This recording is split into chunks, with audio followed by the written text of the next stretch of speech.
We're continuing to coverage this historic breaking news: the Supreme Court eliminating a woman's constitutional right to an abortion.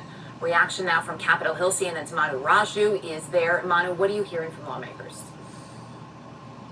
Really sharply divergent reactions, really breaking down mostly along party lines, hearing Democrats say this is a cruel decision. That's what Nancy Pelosi's words, all vowing to make this a big issue in the midterms. Dozens of House Democrats just marched from here to the steps of that Capitol, across the street to the Supreme Court, chanting and calling for change. Now, the Republican side of the aisle praising this decision and also downplaying the impact that this could have on the midterms, arguing that voters ultimately will vote on the economy.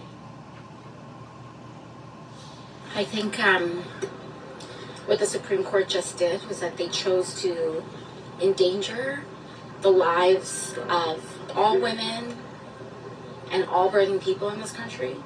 But not only that, they've chosen to strip rights from men too.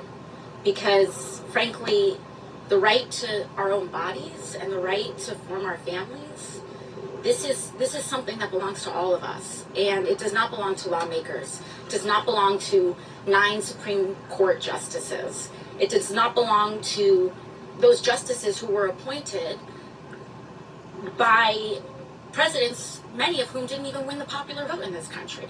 This is cementing of minority rule in a lot of ways, and we're going to have to fight a long road to get it back, but we're not going to give up. Well, I mean, that's a good question, because certainly the Dems have been trying to use this as an issue over the last 2 months since you saw the leaked opinion, and it does not seem to have moved the needle. If it has, not much. Again, I think most people are pretty entrenched with what they believe on this particular issue and what ought to happen. What I think a lot of folks are going to be surprised at, and I had this back in Michigan as well, is that people didn't necessarily know it was going to revert to whatever the state had prior to Roe. And that's going to be the new starting point for each state.